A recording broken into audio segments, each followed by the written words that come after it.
Hi hello. അപ്പോൾ ഇന്ന് കുഞ്ഞിൻ്റെ വാക്സിൻ ഡേ ആയിട്ട് ഞങ്ങൾ വാക്സിൻ എടുക്കാൻ റെഡിയായി പോവുകയാണ്. അടുത്തുള്ള അംഗൻവാടിയിലാണ് വാക്സിനേഷൻ. വീട്ടിൽ കുറച്ച് പണിയുണ്ട്. വീടിൻ്റെ മുറ്റത്തെ കാടുകളൊക്കെ ഒന്ന് ക്ലീൻ ആക്കുകയാണ്, കുഞ്ഞുങ്ങൾക്ക് കളിക്കാനൊക്കെ. കാക്കാണിക്കര അംഗൻവാടിയിലാണ് കേട്ടോ ഇന്ന് വാക്സിൻ എടുക്കാൻ പോകുന്നത്. നെല്ലിക്കുന്ന് ഹെൽത്ത് സെൻ്ററിൽ നിന്നാണ് അവർ വാക്സിനേഷൻ കണ്ടക്ട് ചെയ്തിരിക്കുന്നത്, കാക്കാണിക്കര അംഗൻവാടിയിൽ. അപ്പോൾ ഇതേ വണ്ടി വന്നു, ഞങ്ങളിത് റെഡിയായി ഇറങ്ങാൻ പോവുകയാണ്. ഓട്ടോ ഇങ്ങ് എത്തിക്കഴിഞ്ഞു. ഇതെൻ്റെ ഒരു കാക്കായാണ്, ഹസ്ബൻഡിൻ്റെ മാമീൻ്റെ മോൻ. ഇക്ക് പോയതിന് ശേഷമുള്ള ഞങ്ങളുടെ സ്ഥിര സാരഥിയാണെന്ന് വേണമെങ്കിൽ പറയാം. അങ്ങനെ മാമിയുടെ ഇരുന്ന് കുഞ്ഞ് നല്ല ഉറക്കമായി.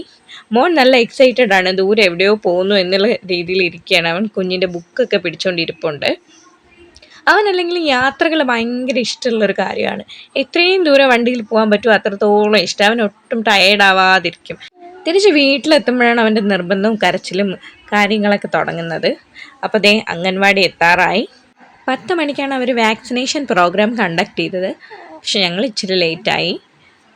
റെഡിയായി ഇറങ്ങാൻ, കുഞ്ഞുങ്ങളെ കൊണ്ട് ഇറങ്ങാൻ താമസിച്ചു. അപ്പോൾ ദേ എല്ലാവരും എത്തിയിട്ടുണ്ട്. ഞാനും കുഞ്ഞും അകത്ത് കയറിയിരിക്കുകയാണ്. ഡോക്ടറുണ്ട്, നഴ്സുമാരുണ്ട്. അവരൊക്കെ വാക്സിൻ എടുക്കുന്നതിനായിട്ടുള്ള ഓരോരുത്തരുടെ പേരും വിളിച്ച് രജിസ്റ്റർ ചെയ്യുകയാണ്.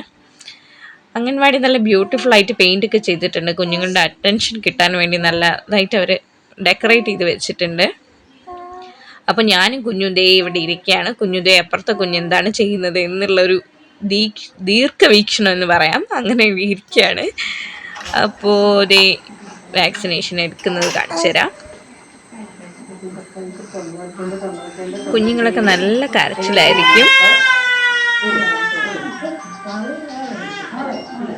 നീ കുഞ്ഞുങ്ങളുടെ കരച്ചിൽ കേട്ടിട്ട് കുഞ്ഞു വന്ന് നോക്കിയിട്ട് ഇതേ വീണ്ടും പെട്ടെന്ന് ഇറങ്ങി പോവുകയാണ്. അയ്യോ, എന്നെ ഇവിടെ നിന്ന് ഇഞ്ചക്ഷൻ എടുക്കും എന്നുള്ള പേടിയിൽ അവൻ ഇറങ്ങിപ്പോയി.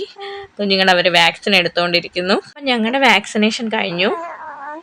അതിൻ്റെ വീഡിയോ ഒന്നും എടുക്കാൻ പറ്റിയില്ല. ഞങ്ങൾ തിരിച്ച് വീട്ടിലേക്ക് പോവുകയാണ്. ഇന്നൊരു ദിവസം കുഞ്ഞ് നല്ല കരച്ചിലും കുഞ്ഞിന് നല്ല വേദനയൊക്കെ കാണുമെന്ന് അവർ പറഞ്ഞു. 2 ദിവസത്തേക്ക് കുളിപ്പിക്കേണ്ട, 6 മണിക്കൂർ ഇടവിട്ട് പാരസെറ്റാമോൾ കൊടുക്കണമെന്നൊക്കെ പറഞ്ഞു. അപ്പോൾ ഇന്ന് നല്ല പാടായിരിക്കും. മൂത്തവനും നല്ല നിർബന്ധമുള്ള കൂട്ടത്തിലാണ്. അപ്പോൾ അവന് കുഞ്ഞിനടുത്ത് കൂടുതൽ കെയർ ചെയ്യുന്നത് കാണുമ്പോൾ അവനൊരു ചെറിയ പൊസസീവ്നെസ് ഒക്കെ വരാറുണ്ട്. അതേ ഞങ്ങൾ വീട്ടിലെത്തി കുഞ്ഞിന് മരുന്ന് കൊടുക്കാനായിട്ട് പോവുകയാണ്. വീട്ടിലെത്തിയപ്പോഴേ യാമിറൂസ് നല്ല നിർബന്ധം തുടങ്ങിയിട്ടുണ്ട്. കുഞ്ഞിന് മരുന്ന് കൊടുക്കുന്നതിന് മുമ്പ് അവന് വേണമെന്നും പറഞ്ഞ് നിർബന്ധമാണ്. അപ്പോൾ കുഞ്ഞ് നല്ല ഉറക്കത്തിലാണ്. അവൻ നല്ല ടയേർഡായിട്ടുണ്ട്. ഇഞ്ചക്ഷനൊക്കെ എടുത്ത വേദനയിൽ കിടന്ന് ഉറങ്ങുകയാണ്. കൂടുതലൊന്നും എടുക്കാൻ പറ്റിയില്ല വീഡിയോസ്. 2 കുഞ്ഞുങ്ങളും അത്യാവശ്യം നല്ല നിർബന്ധത്തിലാണിന്ന്. പിന്നെ വീഡിയോ ഷൂട്ടിംഗ് ഒക്കെ പാടാണ്. അതുകൊണ്ട് ഇന്ന് ഞാൻ ഇത്ര വെച്ച് നിർത്തുന്നു.